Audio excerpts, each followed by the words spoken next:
Bismillahirrahmanirrahim. Kembali lagi di channel Jejak Pencari Ilmu. Pada kesempatan kali ini kita akan membahas materi fisika tentang pengukuran. Kita ketahui dulu definisi pengukuran.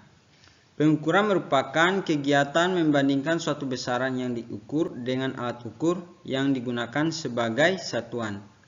Maksudnya, misalkan ada sebuah ilustrasi. Jadi misalkan ada sebuah buku ya. Kemudian kita ukur menggunakan alat ukur, maka di sini kita membandingkan suatu besaran. Berarti kita membandingkan besaran panjang buku dengan panjang alat ukur yang digunakan sebagai satuan. Nah, kemudian di sini di alat ukurnya ada satuannya di cm.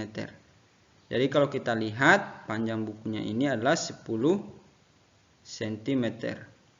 Nah, di sini kegiatan membandingkan. Apa yang dibandingkan? Yaitu besaran panjang buku dengan panjang meteran atau alat ukur. Nah, kemudian apa itu besaran dan satuan? Dahulu orang menggunakan jengkal, hasta, depa, langkah sebagai alat ukur panjang. Jadi kita sebelum membahas besaran dan satuan, kita kembali dulu mereview masa zaman dahulu. Jadi kebanyakan orang mengukur panjang sesuatu menggunakan jengkal. Jadi misalkan ini ya, ini satu jengkal, yaitu dari ibu jari ke jari manis. Jadi misalkan ada sebuah balok, maka kalau kita ukur menggunakan jengkal, yaitu ya kita hitungnya 1, 2, 3, 4, 5. Jadi kita bisa tuliskan 5 jengkal. Nah, di sini ada permasalahan. Masalahnya apa? Karena setiap jengkal orang itu kan tidak sama.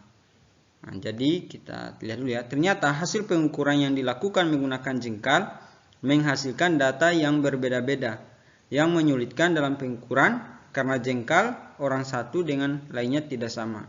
Nah, jadi ini masalahnya. Jadi kalau jengkal anak kecil dengan orang dewasa pasti berbeda. Maka pada waktu itu mereka kepikiran bagaimana caranya supaya baik yang dilakukan pengukuran anak kecil ataupun orang dewasa bisa sama. Nah, oleh karena itu harus ditentukan dan ditetapkan satuan yang dapat berlaku secara umum. Nah, secara umum itu bisa berlaku di mana saja. Misalkan di negara Indonesia ataupun negara lain, itu dia harus satuannya itu dia tetap dan berlaku secara umum. Nah, sehingga para ilmuwan melakukan pertemuan dan membuahkan hasil sistem satuan yang berlaku di negara manapun dengan pertimbangan satuan yang baik harus memiliki syarat-syarat sebagai berikut. Jadi pada waktu itu para ilmuwan melakukan pertemuan sehingga ditetapkan sistem satuan. Yang pertama, satuan selalu tetap. Artinya tidak mengalami perubahan karena pengaruh apapun. Misalnya suhu, tekanan, dan kelembaman. Kemudian yang kedua, bersifat internasional, artinya dapat dipakai di seluruh dunia. Dan yang ketiga, mudah ditiru bagi setiap orang yang akan menggunakannya. Sehingga pada tahun 1960 diresmikan satu sistem satuan yang dipakai di seluruh negara, yaitu internasional. Sistem ini disebut sistem internasional atau SI. Nah, jadi satuan-satuan isi yang memenuhi syarat pada waktu itu, yang pertama meter sebagai satuan panjang, kemudian kilogram sebagai satuan besaran massa, kemudian sekon sebagai satuan besaran waktu. Berdasarkan hasil konferensi umum tentang berat dan ukuran ke-14 tahun 1971, satuan dalam sistem internasional atau SI ditetapkan sebagai satuan besaran pokok. Jadi di sini kita tentukan besaran pokok yang dilakukan konferensi umum pada tahun 1971 itu apa saja. Yang pertama yaitu suhu. Dia satuannya Kelvin dan simbolnya K besar. Yang kedua besaran pokok yaitu massa, satuannya kilogram, simbolnya itu Kg. Kemudian yang ketiga panjang, satuannya meter, simbolnya itu M kecil. Kemudian 4 yaitu jumlah zat, satuannya mol dan simbolnya bisa juga ditulis mol. Kemudian yang kelima intensitas cahaya, satuannya kandela, simbolnya itu CD. Kemudian yang keenam waktu, satuannya sekon, simbolnya itu S kecil. Jadi ketujuh yaitu arus listrik, satuannya ampere, simbolnya A besar. Jadi kalau misalkan ada misalkan panjang 10 M berarti itu 10 meter.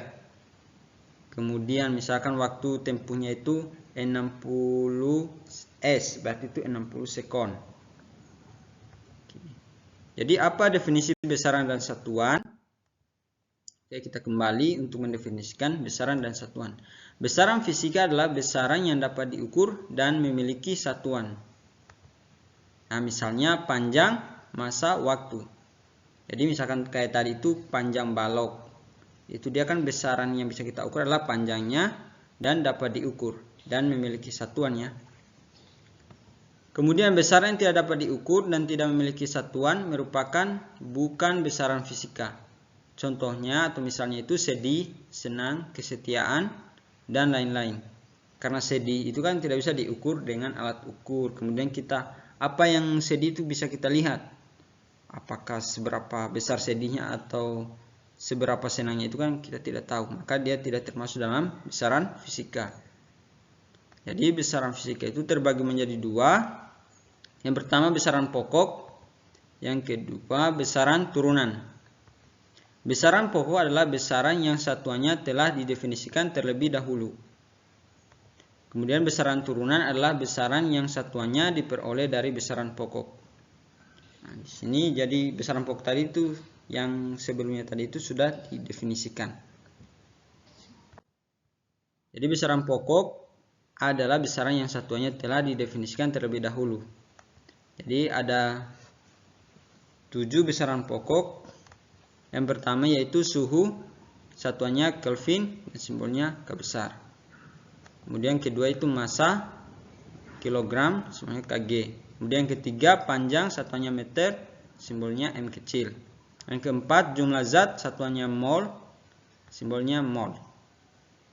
Kemudian 5 intensitas cahaya, satuannya kandela dan simbolnya CD.